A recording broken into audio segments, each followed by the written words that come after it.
একদিন আমি আমার বউকে শুনিয়ে শুনিয়ে কবিতা আবৃত্তি করতেছিলাম। বাসায় আমি বসে আছি, লাগছে বড় একা। বউ আমার কয় না কথা, খাইছি আমি সেকা। কবিতা শুনে বউ মুচকি এসে জবাব দিল, সারাদিন তোমার মতন আজাইরা তাকি না আমি। অফিসে তুমি না গিয়ে কেন করো পুংটামি। ঠিক তখনই রুমে মা এসে হাজির হলেন। আমাদের এমন ছন্দ দেখে মা বললেন, ছেলে আমার রইছে বাসায়, করে না কেউ যতন, মুখটা তার হইছে এখন বিড়ালের মতন। আব্বা বারান্দায় বসে পেপার পড়ছেন। আমাদের এমন ছন্দ শুনে হাসতে লাগলেন।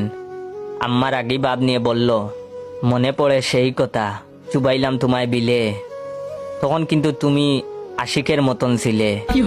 আব্বা মনে হয় কিছুটা লজ্জা পেলে সেই টপিক বাদ দিয়ে পরক্ষণেই বলল, অফিসে না গিয়ে জয় বাসায় রইছ কেন বসে, আমি কিন্তু উঠলে গালে দেব চড় কষে।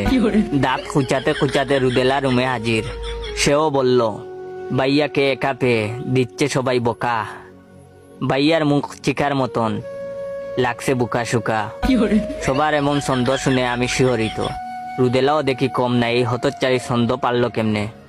একটু পর আবার রুমে ছোট ভাই হৃদয় হাজির। সেও বলল, ভাইয়া তুমি রাগ করে বাসা থেকে যাও চলে, সেই খুশিতে লাফালাফি করব উঠে আব্বার কুলে। আব্বা ব্রু কুচকে তাকিয়ে বলল, ফাজলামু তুই করবি না, এখান থেকে সর, নইলে তোর গালে মারবো একটা চড়। আমাদের সবাইকে অবাক করে ডিগবাজি দিয়ে রুমে আমার ফ্রেন্ড রিয়াদ হাজির। সে এসেই আমার পেটে গুতা মারল। তারপর বলল, সবাই এত বক্সে তোরে, লজ্জায় যা মরে, সেই সুযোগে 40 খেয়ে ঘুরবো গুড়ায় চড়ে। তারপর আর কিছু মনে নাই। জ্ঞান ফিরে নিজেকে হাসপাতালে আবিষ্কার করলাম। ডক্টর আমাকে দেখেই বলল, তোমার পরিবারের সন্ধ্যের মেলা, এই যে দিলাম ওষুধ, খেয়ে নিও 3 বেলা।